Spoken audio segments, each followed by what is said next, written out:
Hi hello అందరికీ నమస్తే. Welcome to my channel Sravanthi Venkateshwar. ఈరోజు రెసిపీ క్యారెట్ హల్వా అండి.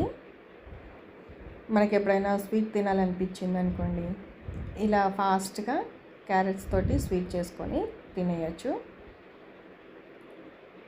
15 మినిట్స్లో అయిపోతుందండి ఈ క్యారెట్ హల్వా. చాలా ఈజీగా చేసుకోవచ్చు. ఎవరైనా ఫ్రెండ్స్ ఇంటికి వచ్చినా కూడా అప్పటికప్పుడు ఇలా చేసి పెట్టండి, చాలా టేస్టీగా ఉంటుంది. దానికి నేను ఇక్కడ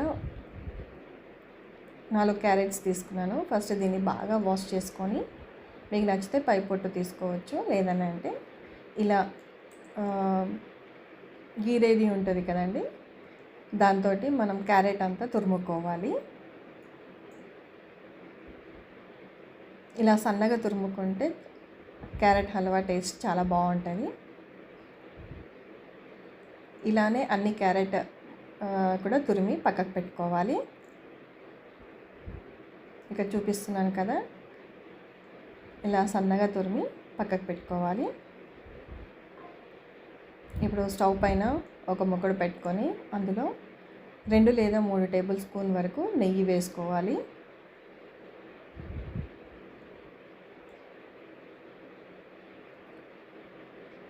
నెయ్యి అంతా వేడైన తర్వాత మనం ముందుగా తురిమి పెట్టుకున్న ఈ క్యారెట్ని కూడా వేసుకోవాలి.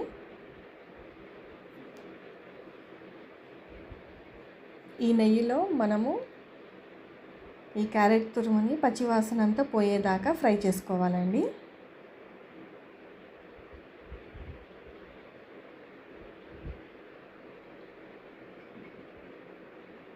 ఒక 2 మినిట్స్ వెయిట్ చేస్తే పచ్చివాసన అంతా పోతుంది, అంతవరకు ఫ్రై చేసుకుంటే సరిపోతుంది. ఇప్పుడు ఇందులో 2 కప్పుల వరకు నేను పాలు పోసుకున్నాను. ఇప్పుడు ఈ పాలల్లో మంచిగా మెత్తగా అయ్యేదాకా ఉడికించుకోవాలండి.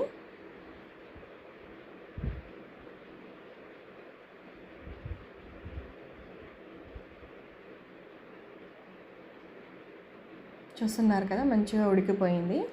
ఇప్పుడు నేను ఇక్కడ 1 కప్పున్నర వరకు షుగర్ యాడ్ చేసుకున్నాను.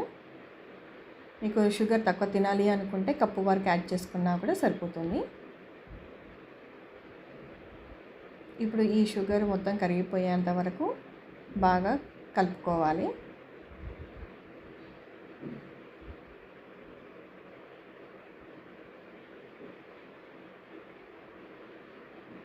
ఇలా మనం బాగా కలుపుతూ ఉంటేనే క్యారెట్ హల్వా చాలా బాగుంటుందండి.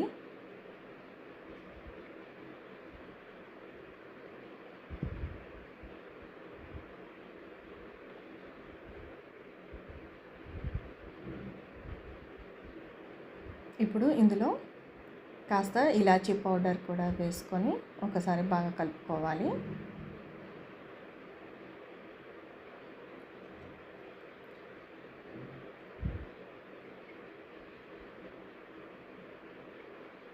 ఇంకో 2 నిమిషాలు ఉంచుకుంటే సరిపోతుందండి. ఇప్పుడు ఈ స్టేజ్లో మనం సన్నగా కట్ చేసుకున్న డ్రై ఫ్రూట్స్, మీకు నచ్చిన డ్రై ఫ్రూట్స్ ఏవైనా వేసుకోవచ్చు. ఆల్మోస్ట్ అయిపోయిందండి. ఇంకా చూసారు కదా, దగ్గరకు వచ్చేసింది. ఇప్పుడు స్టవ్ బంద్ చేసుకొని ఒక 10 to 15 మినిట్స్ తర్వాత అయినా తినవచ్చు. లేదు అని అంటే మనం ఒక హాఫ్ అన్ అవర్ వరకు ఫ్రిడ్జ్లో పెట్టుకొని అయినా సర్వ్ చేసుకోవచ్చు. చూసారు కదా, ఎంత ఈజీగా చేసుకోవచ్చో carrot halwa. Thank you for